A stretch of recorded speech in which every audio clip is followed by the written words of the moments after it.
Will be honouring sir. हाँ जी, शुक्रिया जी, thank you sir. आइए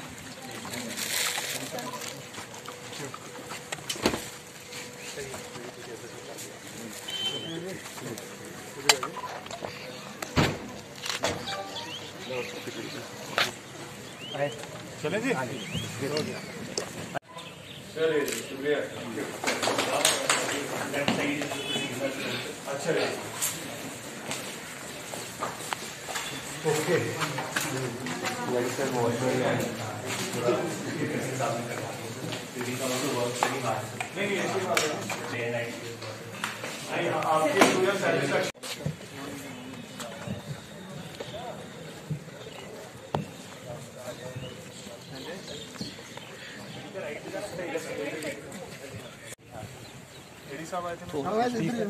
सर आगे थोड़ा आगे।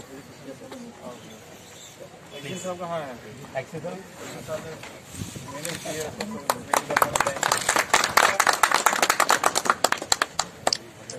चक्कर लगा लें तो देखिए क्या। आज माननीय डीसी साहब के हाथों से आपको आवंटित की जाएगी, बाकी वाली जो है वो आस्ता आस्ता आपको मिल जाएगी। तो इस आय को जमाना नहीं रहेगा कि हमें बार बार ऑफिस के चक्कर लगाने पड़ेंगे नकलें लेने के लिए।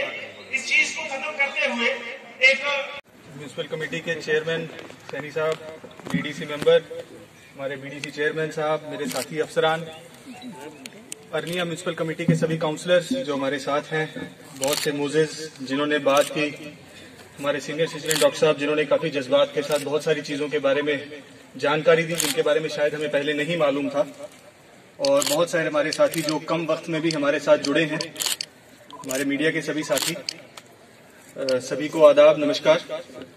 सबसे पहले तो अरनिया के सभी लोगों को मुबारकबाद देना चाहूंगा। मैं समझता हूं कि हमारे अलावा आप सब लोग मुबारकबाद के हकदार हैं कि काफी अरसे के बाद जो हमारी रेवेन्यू बिल्डिंग है वो कंप्लीट हुई है, क्योंकि कोई भी सरकारी दफ्तर हो जब वो रेंटेड अकोमोडेशन पे फंक्शन करता है, खास करके जो हमारे पिविटल ऑफिसेज हैं जैसे रेवेन्यू है या रूरल डेवलपमेंट है, तो वो अगर रेंटेड अकोमोडेशन से काम करे तो मैं समझता हूँ इफेक्टिवनेस उस तरीके की नहीं रहती है।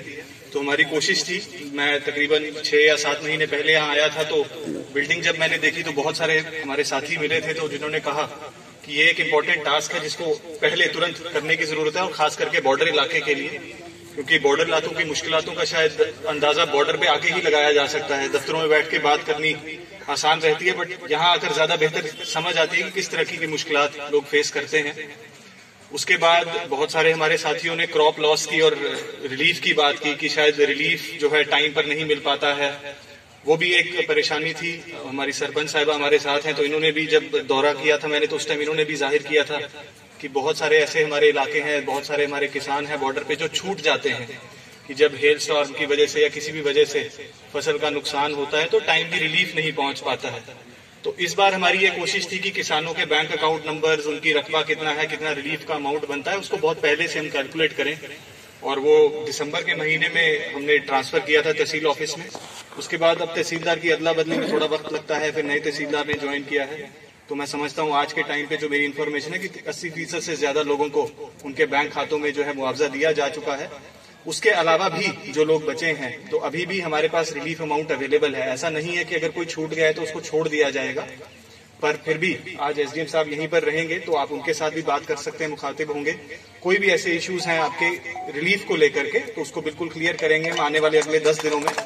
और अगर एडिशनल अमाउंट की भी जरूरत पड़ती है, अगर किसी को लगता है कुछ अभी भी लोग छूट गए हैं उस फहरिस्त में, मैं समझता नहीं हूँ कि 5 महीने बाद कोई लोग छूटने चाहिए, बट फिर भी अगर कुछ ऐसे 2, 4, 5 लोग हैं तो मैं रिक्वेस्ट करूंगा हमारे पीआरआईज मेंबर से कि वो तस्दीक करके हमें वो लिस्टें दें कि ये कुछ जेन्युइन लोग हैं जो छूट गए हैं 5-7, 2-4%। हमेशा ऐसा सरकारी कागजों कार्रवाइयों में रहता है, कुछ लोग जेन्युइन छूट सकते हैं, तो उनकी आप लिस्ट जरूर दें ताकि उनको भी हम आज इसके बाद कवर करें, ताकि रिलीफ का कोई भी जो है इशू किसी के मन में ना रहे।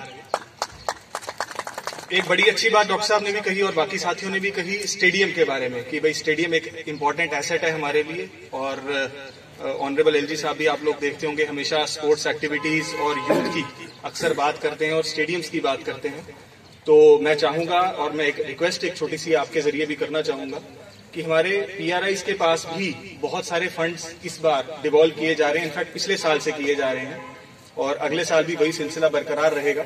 हर पंचायत के पास तकरीबन 20-23 लाख रुपए की रकम डिस्ट्रिक्ट प्लान के अंदर रहती है। हर एक ब्लॉक के पास तकरीबन 25 लाख की रकम रहती है।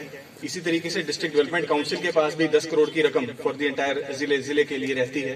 तो इस तरीके के बहुत सारे फंड्स जो हैं वो पंचायतों के पास, ब्लॉक्स के पास भी इन एडिशन टू नरेगा और जो दूसरे फंड्स आ रहे थे नरेगा के तहत या पीएम आवास के तहत, 14 फाइनेंस कमीशन के तहत, वो फंड्स तो आ ही रहे हैं। उसके अलावा ये डिस्ट्रिक्ट प्लान के जरिए भी फंड्स दिए जा रहे हैं और उनके ऊपर खास एक फोकस किया जा रहा है कि हम कोशिश करें हेल्थ केयर फैसिलिटीज को बेहतर करने की, एजुकेशन फैसिलिटीज को बेहतर करने की, स्पोर्ट्स फैसिलिटीज को बेहतरीन करने की।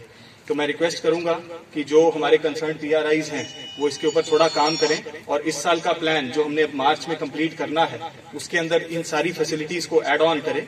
लेकिन अगर एडिशनल फंड्स की कहीं जरूरत पड़ती है डिस्ट्रिक्ट प्लान से जिसके अंदर हम आपकी मदद कर सकते हैं, उसके लिए हम हमेशा तैयार रहेंगे। तो आप एक अपना प्लान फॉर्मुलेट करें। एडिशनल फंड्स की अगर आपको जरूरत पड़े जरूर हमें अप्रोच करें, हम उसको एडिशनली सप्लीमेंट करेंगे और कोशिश करेंगे कि उस स्टेडियम को हम जल्द से जल्द, जिस तरीके से आपकी ख्वाहिश है, खास करके हमारे यूथ की ख्वाहिश है ताकि वो ड्रग्स और दूसरी समस्याओं से जो जूझ रहे हैं उनको हम डाइवर्ट करें इन एक्टिविटीज के लिए। मुझे बताया जा रहा है कि एसडीएम साहब ने बताया कि हमारा जो सीडाइट सेंटर है वो शायद उसी स्टेडियम में काम कर रहा है जहां 70 बच्चों के बैच को हम ट्रेन कर रहे हैं। और हमारे 2 बैचेस, ये भी पिछले साल हमारी कोशिश थी जब मैं बॉर्डर इलाके में आया था तो लोगों ने ये डिमांड एक रखी थी कि हमारे यूथ की पॉजिटिव एंगेजमेंट के लिए कोई प्रोग्राम, कोई एक्टिविटीज होनी चाहिए। तो हमारे 2 बैचेस तकरीबन इस साल कंप्लीट हुए हैं अरनिया में और इस साल भी मेरी ये कोशिश रहेगी कि उसी तरीके से इस साल 2 की बजाय हम 3 बैचेस पूरा साल चलाएं और लड़कियों के बैचेस भी, जैसे हमने पिछली बार पहली बार शुरू किए थे, तो वो लड़कियों के बैचेस भी इस साल फिर कंटिन्यू करेंगे ताकि न केवल पुलिस और आर्म्ड फोर्सेज या बीएसएफ की रिक्रूटमेंट में बच्चों को फायदा मिले, लेकिन किसी भी तरीके की सरकारी रिक्रूटमेंट हो या प्राइवेट ऑर्गेनाइजेशंस में भी रिक्रूटमेंट हो, हमारी कोशिश रहेगी कि उनको भी हम उसी तरीके से इक्विप करें ताकि वो जल्द से जल्द अपने पैरों पर खड़े हो सके।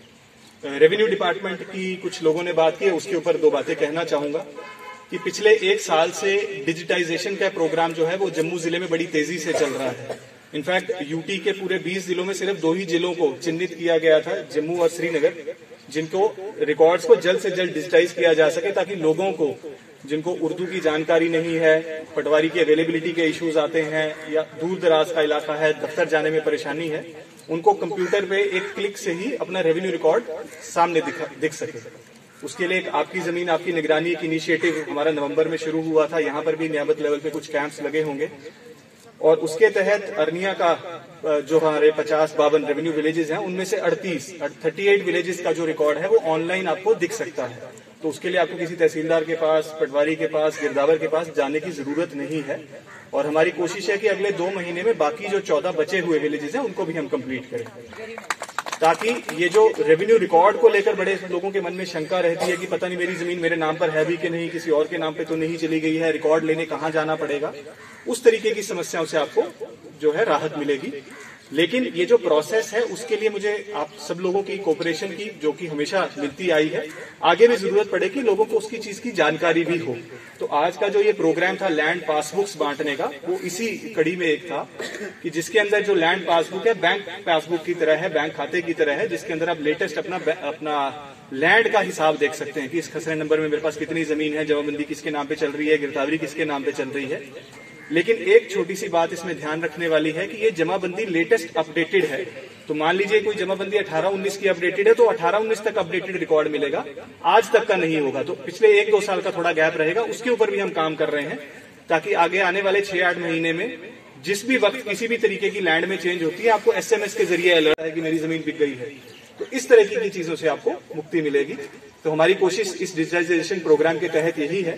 लेकिन मैं अपील करूंगा हमारी जो रेवेन्यू टीम है यहाँ पर भी और लोगों से भी कि आप जल्द से जल्द अपनी जो लैंड पासबुक्स हैं उसके लिए अप्लाई करें। उसके लिए एक प्रिस्क्राइब्ड फॉर्म है। आज तो हमने ये कार्यक्रम इसलिए किया था ताकि लोगों को जानकारी मिल सके इस चीज के बारे में, बट बाकायदा एक लैंड पासबुक रूल्स इन्होंने यहाँ पे मेंशन भी किया है, Jammu Kashmir land revenue act. तो एक्ट के तहत जो रूल्स बने हैं, लैंड पासबुक रूल्स बनाए गए हैं, जिसके तहत आप अप्लाई कर सकते हैं और वो पासबुक हासिल कर सकते हैं। और वो आप डिजिटल फॉर्म में मोबाइल में रख सकते हैं। उसके लिए प्रिंट रखने की जरूरत नहीं है। हार्ड कॉपीज, चलिए कई लोगों को हमें आदत है हार्ड कॉपीज कागज घर पे रखने की, बट आप डिजिटल फॉर्म में भी उसको अपने पास रख सकते हैं ताकि कहीं भी आप उस कागज को इस्तेमाल कर सकते हैं। उसके लिए किसी तहसीलदार की अटेस्टेशन या तस्दीक की जरूरत नहीं है। वो अपने आप में सफिशिएंट प्रूफ है आपकी जमीन के बारे में। तो इसलिए आप सभी लोग अपने तहसील ऑफिस से वो लैंड पासबुक्स हासिल कर सकते हैं। और इस डिजिटाइजेशन प्रोग्राम को हमारी कोशिश रहेगी अगले 6-8 महीने में और आगे बढ़ाएं।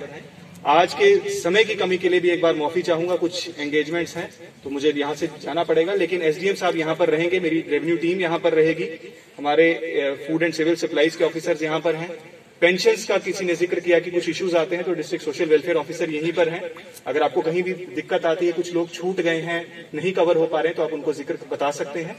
एसीडी साहब उनकी टीम भी यहाँ पर है। रूरल डेवलपमेंट को लेकर अगर कुछ ऐसे इश्यूज हैं, क्योंकि हमारे काउंसलर साहब ने कहा कि ऑफिसर्स के साथ एक प्रोग्राम रहना चाहिए, इंटरेक्शन होनी चाहिए, तो डिस्ट्रिक्ट के ऑफिसर्स आज यहीं पर हैं, आपके साथ रहेंगे।